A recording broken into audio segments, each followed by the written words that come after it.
Why would a woman obey phone commands from a stranger to strip search an innocent employee? She pretty much got this victim trapped in the office, totally naked. But unless you're put in that situation, how do you know what you would do? You don't. Guilty. Guilty, sir. Guilty. Guilty. Why would 4 young men watch their friend die when they could have intervened to save him? Matt, stop breathing. This guy is in real trouble. You call 911. I had it typed into my phone. All I had to do was press the green button. I hit the red button and canceled it out. When good people do nothing, evil prevails. How could soldiers with good service records suddenly descend into barbaric behavior?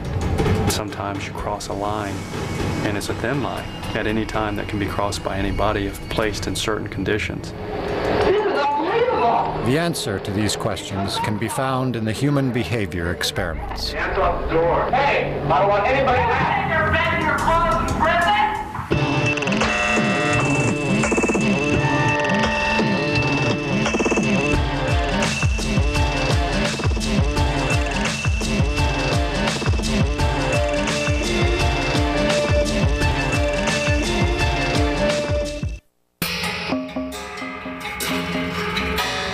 In 1962, Stanley Milgram shocked the world with his study on obedience. To test his theories, he invented an electronic box that would become a window into human cruelty. In ascending order, a row of buttons marked the amount of voltage one person would inflict upon another.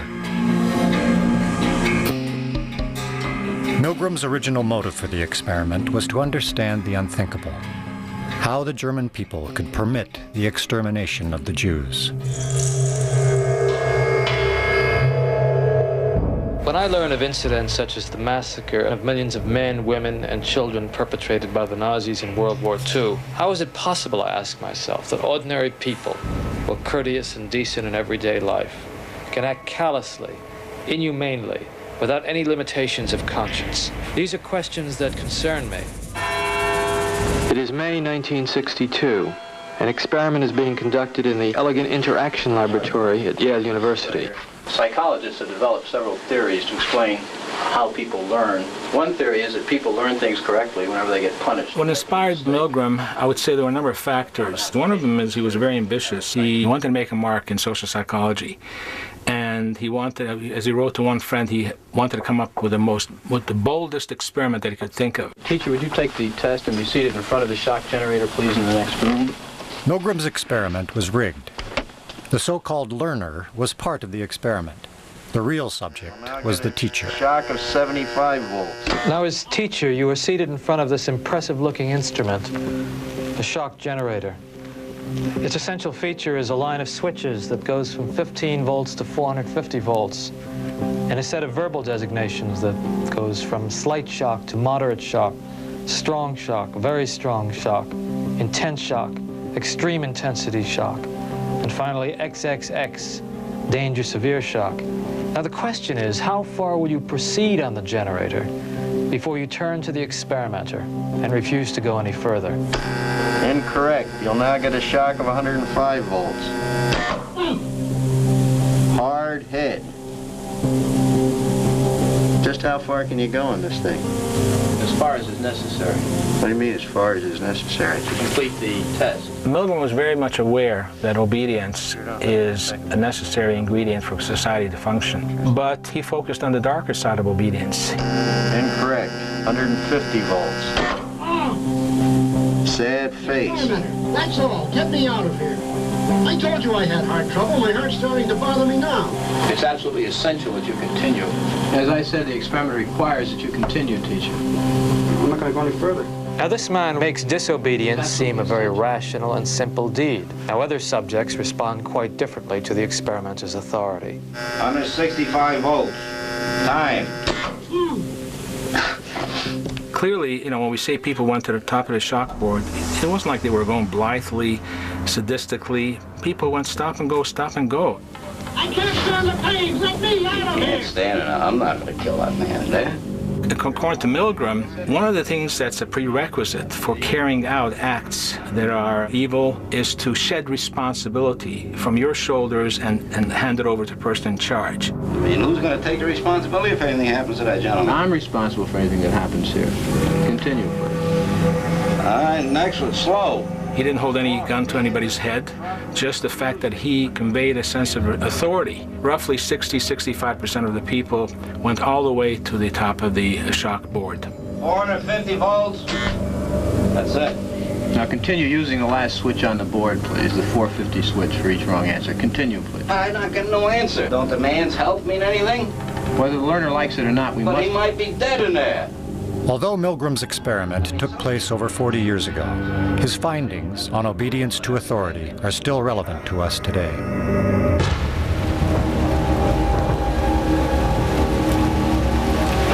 A series of strange events recently confirmed Milgram's theories about obedience. Targeting fast food restaurants across the country, a con man telephoned restaurant managers and convinced them to strip search and sometimes sexually abuse their employees. The mystery is not in the con man, but in the victims. Why would they obey? This person was so convincing, people saw him as a legitimate authority. I think we have probably the closest thing that we have to a Milgram experiment today in these strip searches. The most famous of these incidents took place at a McDonald's in Mount Washington, Kentucky. There was a videotape security camera had filmed. We didn't hear what the instructions were, but due to the actions that were had taken place, what the victim was doing in the video and stuff, it was pretty evident what each instruction was. An anonymous caller pretending to be a police officer told the assistant manager that an employee had stolen some money. He said, "I'm Officer Scott," and he said, "I'm with the police department. I'm investigating a complaint." It went directly from a theft into a drug thing. So I was asked to search her clothing. You know, he would tell me, take her shoes, click them, take her shirt, shake it out.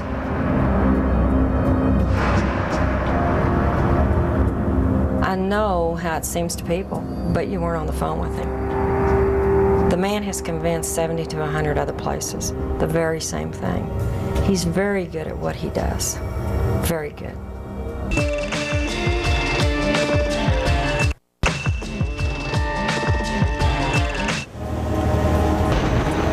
A series of strip search hoaxes played out in fast food restaurants across the country confirmed the findings of the Milgram experiment on obedience to authority. He sounded like a police officer. And I'm thinking, okay, you know, I'm doing what I'm supposed to do. He was getting some kind of satisfaction by being an authoritative figure and telling people what to do, and then realizing by the phone conversation that they were actually doing what he said. He's telling me that I needed to get someone to sit with her while he goes and gets somebody to come in to pick her up. The caller then asked the manager if she was married or had a boyfriend. She said that she had a fiance. Then the caller asked if she could have her fiance come to the restaurant and assist her with the strip search of the victim. He says, well, why don't you have him come up and sit there? I mean, you can trust him. So called Wes, my fiance, we were going to get married, and asked him if he would come up. The manager goes about doing her duties of running the restaurant and leaves the fiance there in the office, and then the caller starts giving instructions over the phone of things that he wants the victim to do and what he wants the fiance to tell her to do. Have her remove her apron and instructed to do jumping jacks and jog in place and several more things. She was still in high school. The kind of person she was actually graduating the top 10 in her class. And she was scared of being in trouble with the police, so she sort of just went along and did whatever the fiance told her to do because she didn't want to be in trouble for anything. During all this time, I'm working. I'm running the floor, I'm getting change. And then when I would walk into the office to get the change or whatever I had to get, Wes would be sitting where he was when I left, and she was sitting where she was, and no one said anything. After over 2.5 hours, Summer's fiancé, Walter Nix, did something that was unthinkable. Complying with the instructions of the caller, he ordered the employee to perform a sexual act. A lot of people, you know, look at you and go, well, you're a nut, you should be strung up. I've had it even said to me. You know, you look back on it and you say, I wouldn't have done it, but unless you're put in that situation at that time, how do you know what you would do? You don't. You don't. What are the pressures that compel us to obey orders, even when we know that they are wrong? What pressures would keep a friend from calling for help, even when it was a matter of life and death? In 2005, 4 fraternity brothers watched and did nothing to help as their close friend, 21-year-old Matthew Carrington, died in front of them. I'll live with the consequences of it the rest of my life. My actions killed a good person. Nothing I can say here today will bring back Matthew Carrington or lessen the grief that his family feels. His death was preventable, and I will live with the guilt for the rest of my life. Why did these 4 boys do nothing? Every time I think about it, the feelings rush back, and the idea of what if just stands there in the corner, just not leaving. It's always there. I had no doubt that if I would have known, I know now that I could have stopped it. This story is not unique, but it raises a question. Is there something in human nature that can keep us from helping? In 1964, 38 New Yorkers watched through their windows as one of their neighbors was brutally murdered. Her name was Kitty Genovese, a 28-year-old woman. The Genovese incident, where a young woman coming home late at night from her work was assaulted by somebody who was one of those random, crazy people. Kitty was running up the block, and Winston Moseley ran after her until she reached the midpoint of the block, almost directly under this street light. Moseley caught up with her and stabbed her 4 times in the back. Her screams were loud, unmistakable, and reverberated throughout the entire area. Lights went on in the windows around the courtyard, so we know that people were seeing this. Nobody called the police. Somebody who lived on the 7th floor opened his window and yelled out, "What's going on down there?" When Moseley heard somebody yelling out, he ran back to his car. Kitty was still alive. She managed to get up. She staggers around the corner here, still screaming. People in that building heard her as well, and she collapses inside this hallway. After stabbing Kitty another 8 times in this very hallway, the killer ran away, leaving Kitty to bleed to death. Eventually, a neighbor called the police, but it was too late. Kitty died before the ambulance could get her to the hospital. That shocked the city. Now, it's not that a person got murdered that shocked the city. That happens, sadly. It's that a person got murdered and her neighbors watched and nobody did anything. Bibb Latané and I, we read about the murder, as did everybody else. Here we were 2 young social psychologists starting our research careers. We knew about Stanley Milgram's set of experiments on obedience to authority. And we started to think about, in an offhand way, what could have produced the Genovese effect. Perhaps Kitty Genovese might have been alive today if fewer people had seen her. There were perhaps 38 people who could have responded, but each were looking to see what these other people were doing. First of all, I would like to thank the two of you for being here today to help out in this study. To test their theory, Darley and Latané conducted an experiment. This woman believes she is hearing someone on the other end of the phone having a seizure. I could really use some help. Hello? Could somebody help?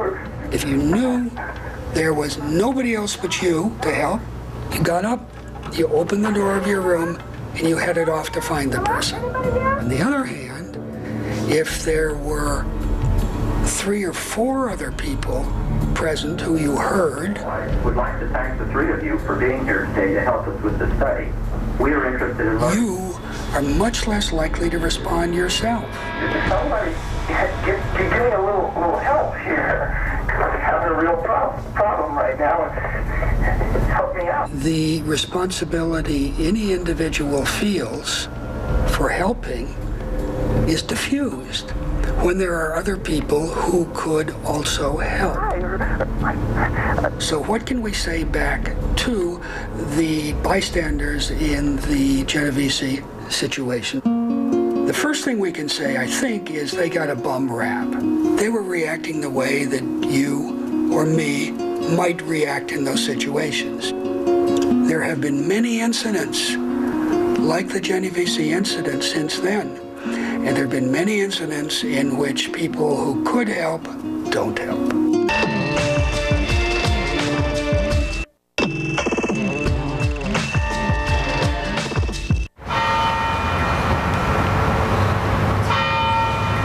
A makeshift memorial of flowers and candles is placed outside the Chi Tau fraternity house for Matthew Carrington. Police say the 21-year-old Chico State student was in the basement of this house, taking part in a fraternity event at 5 a.m. Wednesday morning when his body gave out. Matt didn't have to die that night. Could have all been so different. Could have all been from the very beginning when they were all down there. When there was a room full of guys. It went wrong before they all left. Matthew Carrington joined a fraternity and was undergoing hazing during the spring semester of his junior year. Pledge class 2004. Cal Poly San Luis Obispo. And these are our little pledge brothers right here. He wanted to join because he would get to meet people. He's kind of shy, you know, networking and such when you're older. I mean, you've got brothers and houses in every college all over the country, so. They did some pretty silly things, more embarrassing than causing anybody any harm. Like wearing a miniskirt out in the intersection or switching your t-shirt with a homeless guy and putting his shirt on. But it was nothing that was gonna get anybody hurt. Oh, isn't that sweet? How did these seemingly harmless pranks escalate to the point where Matthew died? Basically, it was the third night what the fraternity called Inspiration Week, what the pledges call Hell Week. The pledges, Mike and Matt, were brought into the basement, and the first thing they did was to undergo some grueling physical calisthenics. The young men were then given a 5-gallon water jug, which in itself weighed about 42 pounds, and were told to stand up on a narrow bench, stand on 1 foot, and to drink as much as they possibly could. Matthew at some point became nauseated, vomited, became increasingly confused. The kidneys can only handle so much water, and indeed you can poison yourself. When you're drinking water and you're acting drunk, okay, something's not right. You know? When you're slurring your words, when you're, you know, you can't manipulate things like you normally, something's wrong. Gabriel Mastretti and J.P. Fickus came in at some point and they were both intoxicated. Mastretti was excessively intoxicated and they basically took over. Actually, to tell you the truth, I don't remember most of it. Unfortunately, I was pretty intoxicated when it happened. I remember making him do push-ups. I don't remember why. Matt was at a point where he couldn't do any more push-ups. He just all of a sudden dropped, and it just seemed like his whole body just tensed up. You've got, well, at this point, 4 boys down there. It just makes me sick that they didn't think. They didn't think something's wrong. So why can't someone say stop? What could happen is if one person says, this guy is in real trouble, you call 911, you do this, you do that. Everybody will buy that definition, will start to react, will be helpful. The thing is balanced on a knife edge, but sometimes it falls and nothing happens. His hips moved a little bit and he just seized up. And Mike said, oh my God, I think he bit his tongue. And then he said, somebody needs to call an ambulance. I remember thinking, no, he's sleeping.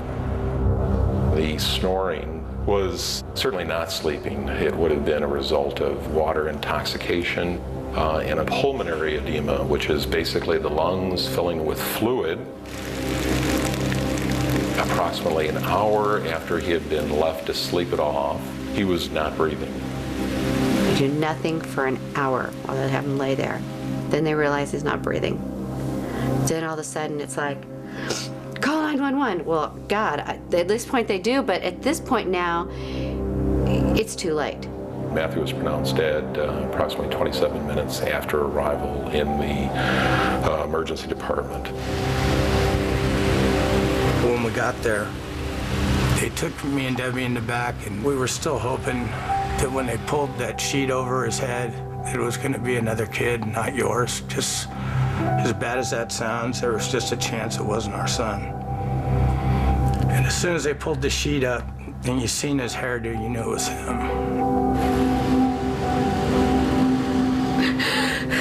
And she's screaming, no, not Matt. Not Matt.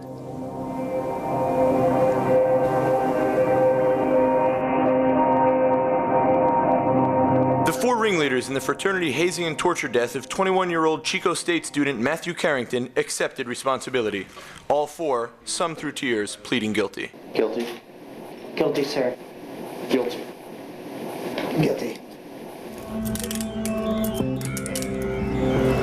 I believe that there's all different kinds of people, and that a certain kind of people take charge in situations. Unfortunately for Matt, none of us were the type of person who took charge and told people what to do. We just found ourselves looking at each other, waiting for someone to step up, and nobody did.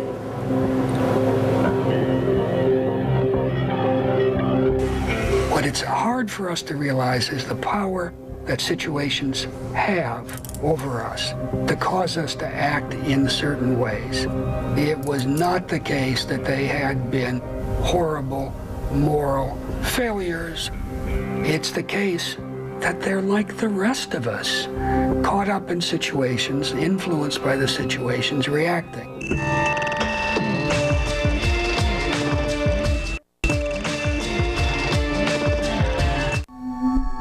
In 1971, in the basement of the psychology department of Stanford University, a mock prison was created.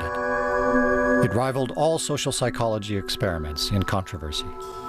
Shortly after I finished this Stanford Prison study, Milgram embraced me and said, "I'm so happy that you did this." He said, because now you can take off some of the heat that he's had to bear alone of having done the most unethical study. Although this experiment is over 30 years old, its enduring power has been underscored by the events at Abu Ghraib. When we got to Abu Ghraib, it was eerie. People were being told to rough up Iraqis that wouldn't cooperate. I mean, they're torturing, they're abusing detainees. You're looking at the situation thinking, they've condoned this, but why? And if it wouldn't have been for those photos, no one would have ever believed what was going on over there. When I first saw the pictures, immediately a sense of familiarity struck me, because I knew that I had been there before. I'd been in this type of situation. I knew what was going on in my mind. The photographs were strikingly familiar to the photographs that we had taken, many of the photographs I had taken in the prison study. didn't do any of the stuff as you see in Abu Ghraib, where they, get into a big pile or something like that. But I certainly subjected them to all kinds of humiliations. I don't know where I would have stopped myself. Given enough time, we could have got there. When the images of the abuse and torture in Abu Ghraib were revealed, immediately the military went on the defensive, saying, it's a few bad apples. When we see somebody doing bad things, we assume they're bad people to begin with. But what we know in our study is there are a set of social psychological variables that can make ordinary people do things they never could imagine doing. At Abu Ghraib, ordinary people perpetrated extraordinary abuses. To understand why, it helps to reach back to the lessons of Zimbardo's experiment, how people respond to a cruel environment without clear rules.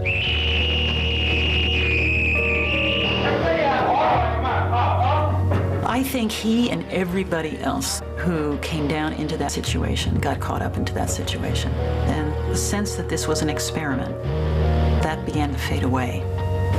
It became just life. We frankly didn't anticipate what was going to happen. And we tried to really test the power of the environment to change and transform otherwise normal people, much as Milgram had changed or transformed otherwise normal people in an obedience situation. We wanted to do it in a prison-like situation. Over 70 men volunteered for Zimbardo's experiment. And they completed a battery of psychological tests. We picked 24 who were the most normal and most healthy. Half are going to be guards, half are going to be prisoners. And it's like flipping a coin, and heads, this one's a guard, this one's a prisoner. So at the beginning, there's no difference in the kinds of people who are in your two groups. When we were given our jobs as guards, we were issued a uniform, which was a plain sort of khaki or lighter colored uniform. And then we gave them the symbols of power, handcuffs, a whistle, a big billy club. And then the other thing we gave them were silver-reflecting sunglasses. When you have mirror sunglasses on, then nobody can see your eyeballs. I think that anytime you put on what essentially is a mask, and you mask your identity, then it allows you to behave in ways that you would not behave if you didn't have the mask on. To make it more realistic, I had arranged with this Palo Alto Police Department to make mock arrests. When I was arrested, it was a surprise to me. I didn't think I was going to be brought to an actual police station. I didn't think I was going to go through a booking process. The guards then put a blindfold on them, stripped them naked, and then they put them in dresses, smocks with no underpants. Each had a number that replaced their name. They had to know the number, and they could only be referred to by that number. And they had a chain on one foot, which was put there to remind them at all times of their loss of freedom. So all of these things produces a sense of being dehumanized. On the first day, I said, this is not going to work. I mean, the guards felt awkward giving orders, and they'd say, okay, line up, repeat your numbers, and the prisoners start giggling. Hey, I don't want anybody laughing. 3, 2, 1. And then a very interesting thing happened. Dave Eshelman, who the prisoners named John Wayne, like he's a Wild West cowboy, he begins to be more extreme. I decided that I would become the worst, most intimidating, cruel prison guard that I could possibly be. I see in the future that you do work when you're told. And say it again. Thank you, sir. Say bless you, correction officer. I was sort of fascinated myself that people were believing the act, and I was trying to see how far I could take it before somebody would say, okay, that's enough, stop. We did have to do things like push-ups. We would have to sing things. At the beginning, we protested some of the actions. We did things to irritate the guards. So the guards' authority was challenged right off the bat. And the guards had to decide how they were going to handle that, and they had to decide it without our input. I mean, again, this was not a Milgram study in which we were standing over them telling them what to do. And they began to see the prisoners' behavior as a kind of an affront to their authority. And they began to push back. We would ramp up the general harassment, just sort of crank it up a bit. Nobody was telling me I shouldn't be doing this. The professor is the authority here. You know, he's the prison warden. He's not stopping me. This is unbelievable. They took our clothes. Hands off the door. There was the first evening a kind of rebellion that took place. The prisoners rebelled. They barricaded themselves in their cells and said, we refuse to come out. They took off their numbers. They didn't want to be de-individuated. They started cursing the guards to their face. And the key turning point was the guards began to think of them as dangerous prisoners. And so the guards formulated a plan, used fire extinguishers, took the doors down, dragged the prisoners out, stripped them naked, and essentially broke the rebellion in a purely physical way. From that point on, the study was as remarkable a series of events as I've ever seen.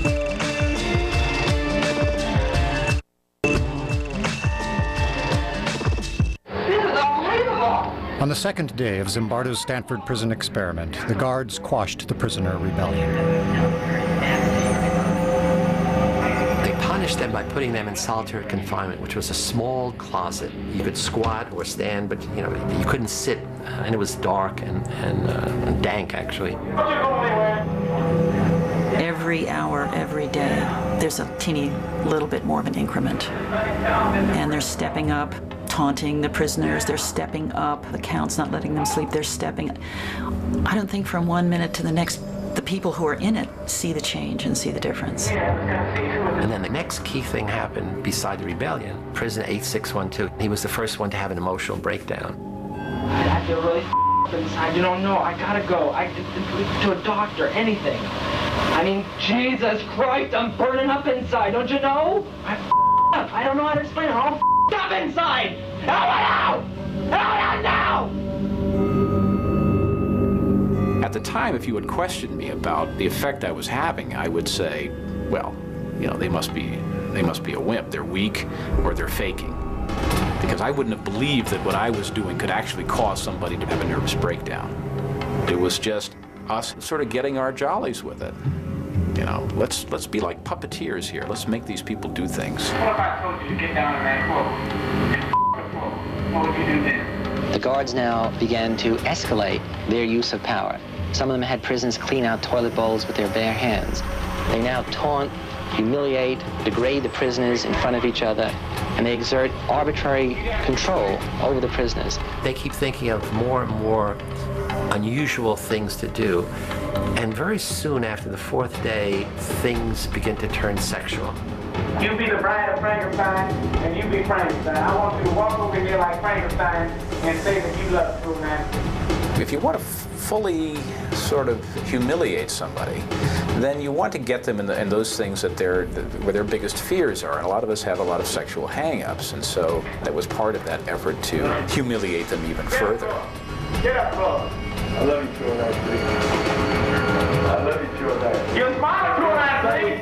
You get down here and do 10 push-ups. Every day after that, another prisoner broke down in a similar way. Extreme stress reaction. And we released another one on Tuesday, Wednesday, Thursday. Nobody who was in that study could deny that the prisoner breakdowns were genuine. They were scary to see. They were upsetting to us. They were unexpected, but they were very clearly the real thing. Something was happening that we were no longer in control of. On the fifth day of the study, Zimbardo invited his girlfriend, recent psychology graduate Christina Maslach, to visit the mock prison. I had heard bits and pieces from Phil about what was going on. And then when I was down there that evening, it really was kind of a wow. The thing that really got to me was when some of the guards took the prisoners down the hall to the men's room. She looks out and sees a line of the prisoners with paper bags over their heads, each one holding the other one's shoulder. And they're leading them down the hall. And Phil comes over and I look, my God, look at that. And I looked up and something about it just, again, it was the dehumanizing, demeaning kind of treatment. I couldn't watch it. And she said, it's terrible what you're doing to those boys. And she got tears in her eyes. I said, what? And she runs out, and I'm furious. I'm saying, look, this is, I run outside, we have this big argument. I'm saying, look, this is dynamics of human behavior. Look, it's fascinating, the power of the situation. So I'm giving her all the psychological basis, and what kind of psychologist are you? You don't appreciate this. And she said, I don't understand. You're a stranger to me. I don't understand this. How could you not see what I see? I mean, you're a caring, compassionate person. I know you from all of these other things. Something's gone wrong here. And then the next thing she said, which had an equally big impact, is, I'm not sure I want to, have anything to do with you if this is the real you. And that was like a slap in the face, because what she was saying is, you've changed. The power of the situation has transformed you from the person I thought I knew to this person that I don't know. And at that moment I said, wow, you're right. We got to end it. After only 6 days, Dr. Zimbardo shut down his experiment. What makes this study interesting, and what makes the Milgram study interesting, it's really about the transformation of human character.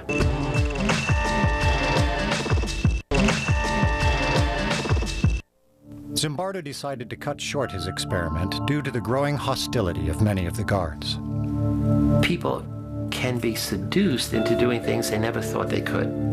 There are interesting parallels that are coming up now with Abu Ghraib.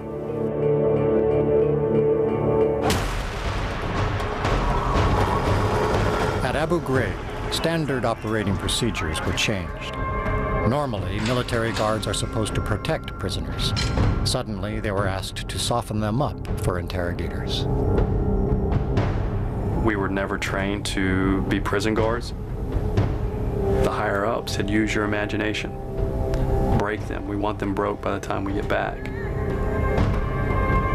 As soon as we'd have prisoners come in, sandbags instantly over their head. And they would flexi-cuff them, throw them down to the ground. Some would be stripped. It was told to all of us, they're nothing but dogs. So you start breeding that picture to people, then all of a sudden you start looking at these people as less than human, and you start doing things to them you would never dream of. And that's where it got scary. Tier 1A was where a lot of the stuff started happening, and that's what Tier Specialist Grainer was in charge of. One evening, after he got off of his shift, he was hoarse. I said, Grainer, are you getting sick? And he goes, no.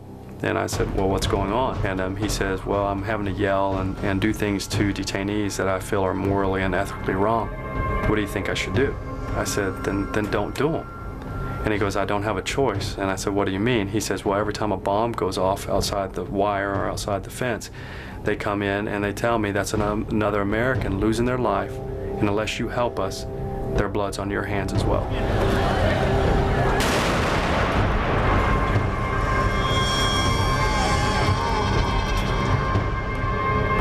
So early on in October, what I saw whenever I walked up to the tier was 2 soldiers that I had no idea who they were. They had 2 naked detainees handcuffed to prison cells. They were telling him to confess, confess, confess. He would swat him on the behind with a water bottle. So then after they did that, they handcuffed him together in what appeared to be sexual position. I've never been trained in an interrogation, but I definitely didn't think that this is the way interrogation should be. And so I reported it to my lieutenant. Basically, telling him military intelligence is doing some pretty weird things with naked detainees, and he seemed not to care. Whenever there's a system, there are perpetrators of evil. There's the people who do bad things, like at Abu Ghraib, the guards. But the top administration gives permission, either implicitly or explicitly. They didn't say put them in a pyramid, but they gave them general permission to do whatever they had to do to get confessions.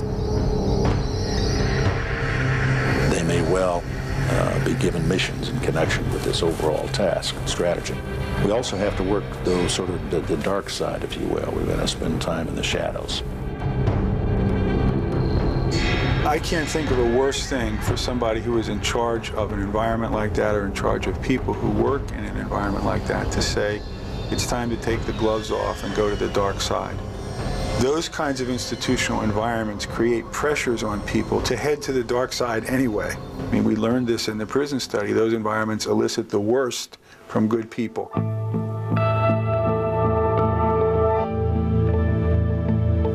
My guess is that 99.999% of our armed forces behave admirably at all times. But it's like the rest of society. There will be a few bad apples that will conduct themselves in ways that we're not proud of. Were there a few bad apples? No.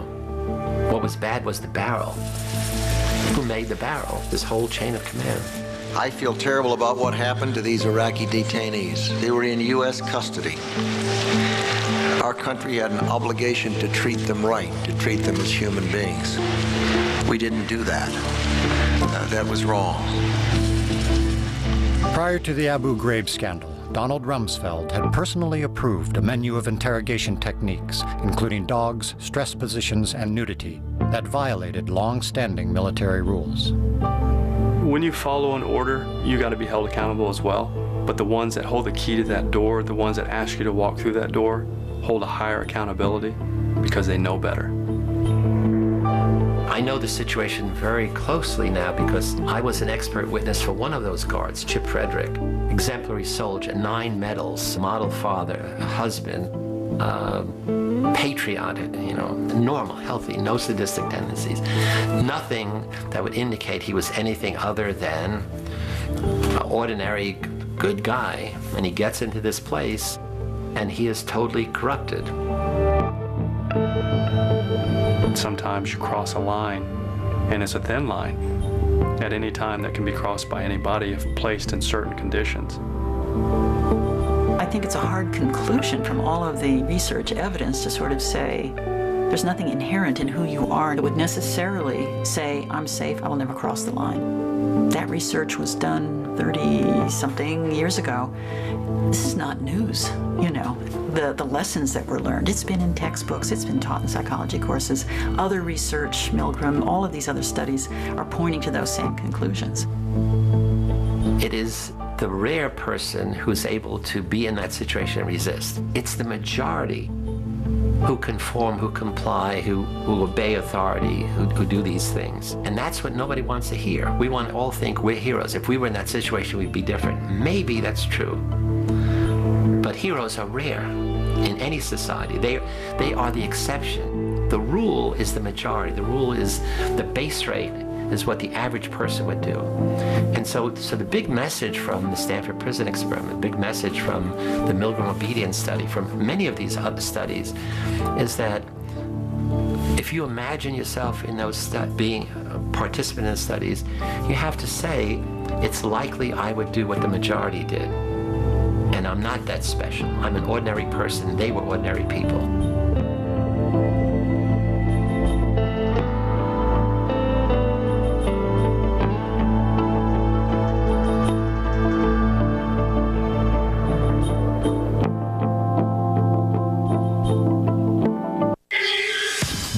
There's trouble in Tinseltown. We're talking about a very, very sick boy. An up-close look at the stars who are so good at being bad. He just went crazy. Hollywood Justice, coming up next, right here on Court TV. Seriously entertaining. The next generation of crime solving is here. With all these new, incredibly sophisticated techniques, it's always possible to find somebody. Every Friday, it's 2 full hours of forensics. Forensic Fridays, tomorrow, beginning at 9 on Court TV.